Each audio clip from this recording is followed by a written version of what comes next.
Hey everybody, welcome back to Bible Fun with the Duns. Today we're still carrying along with 2 chapters a day in the book of Exodus. And so today it was chapters 23 and 24. I went blank.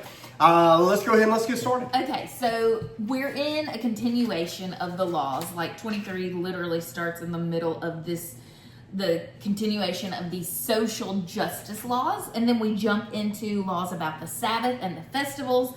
And in that section, I'm just reminded, like, these laws are not the ultimate plan. And I'm going to talk about that in a second.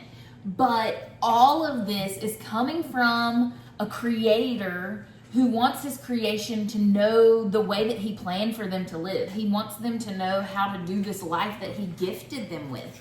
And so these festivals and Sabbaths all point them back to God, to remember what God has done, to celebrate what he's done. And just another reminder of how important it is for us to look back and remember what God has done in our own lives. Yes, for the Israelites, for God's people, but also in our own lives. And we kind of did that last night. We have a tradition of having a pizza dinner the first night of school. It's gotten fancier than just like the pizza we used to buy. Fox's closed down. It used to be Fox's, super easy peasy pizza, and then Froyo after. But it closed, and so like just down the street from our house is Trattoria, the good brick oven pizzas. Duh. And then it went from pizza to like pizza and pasta. No regrets. We love it. Yeah. Anyway, we spent the night at dinner just talking about our summer. As we kick off the new school year, it kind of was prompted by one of Jeb's teachers being like, "What'd you do this summer?" And he's like, "Nothing." And we're like, we had the fullest summer. We went so many places. We were hardly home, and every week was a new adventure. And he was like, "Meh." And so I'm like, we cannot forget what a good summer we had. And we kind of started talking about it the night before last night, and we were like, man, no one had cancer this summer. We had good camps and good conventions and stuff. So anyway, the importance of remembering. And God even makes it like, hey, mark it down on your calendar so that you celebrate it over and over again. And then we continue to get more laws. And then we come to the place where Israel is going to respond. And as you look through the laws, I don't know if you did this when you read through, but in chapter 23 especially, it's like, don't take the gods of your neighbors. I'm going to push out all the people who live there. I'm going to take care of you. And I'm like, they did that. And then you get to chapter 24, and Israel says, basically, all that the Lord has spoken, we will do, and we will be obedient. And I just put, in my margins, because if you know the rest of the story, literally, they're going to do all the wrong things. But I think it's important, like, let's just give them this in this chapter right here. Hey, everybody's excited on day one. Well, that's what I think. And that's kind of my takeaway. Everybody wants to work out on January 1st.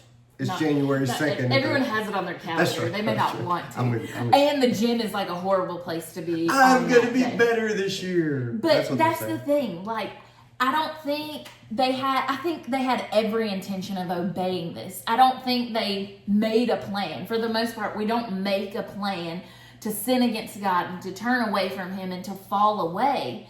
But what's important to note here is if we don't make a plan to stay close to God, then that's exactly what's going to happen. That's my takeaway. Okay, so I want you just to kind of remember this too.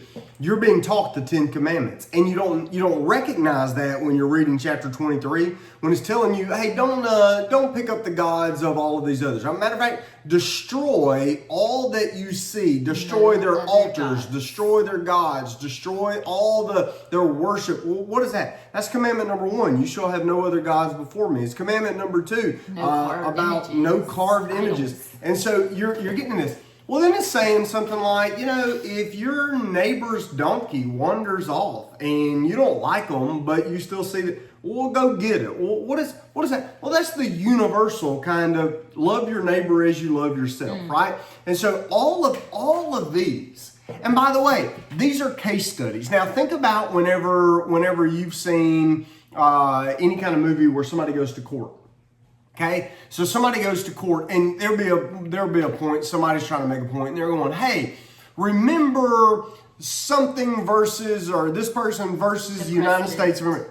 They're looking at precedents. They're going, in this case, it was said that this, and that's how we interpret it. And they go, so in this case, we could say blah, blah, blah.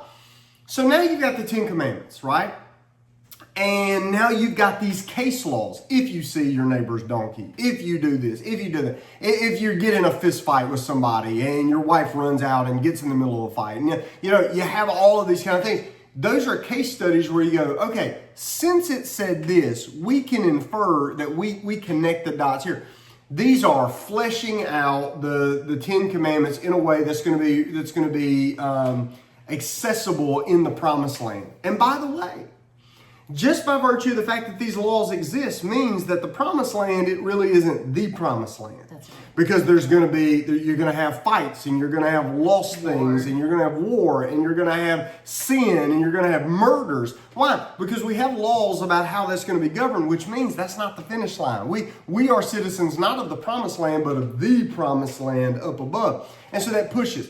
My favorite part in this is in Exodus chapter 24. 74 leaders, counting Moses and Aaron and Nadab and Abihu, which are Aaron's sons, the priests. And then the 70 leaders, kind of the executive council of Israel, they go up on a mountain and meet with God. And it says they see God. Now that's important, but they have a meal with God. They have dinner with God. If you could have dinner with anybody, who would it be? These guys had dinner with God. Because in their world, when you're making a treaty with another nation, that I will do this and you will do this and this is what I will do and this is what you will do, you share a meal and it ratifies the treaty. Well, in here, they're not making a treaty, they're making a covenant. That you will be our God and we will be your people. And this is what you expect. And what did they say? All that the Lord has said we will do. And then they have a meal over what? They're ratifying the covenant. Okay? Covering in the blood. He's sprinkling the blood. Now, this is a covenant of blood, right? And so they're doing this. You'll notice, though, when it says they meet with God, it's impressive. They see the Lord. Well, now you got a verse in the New Testament, saying nobody's ever seen the Lord. A lot of folks are going to go, well, what about this? Didn't Moses see the Lord? Well, Moses eventually sees the Lord. The Lord hides him in the cleft of the rock, kind of covers his eyes, and lets him see the back of his glory as he's passing. Why? Because nobody could stand full-faced in front of God and survive. The holiness of God would be like standing on the surface of the sun. I mean, it's all-consuming. And so you'll notice that in these descriptions where they saw God, it never really describes God. It describes like the foundation.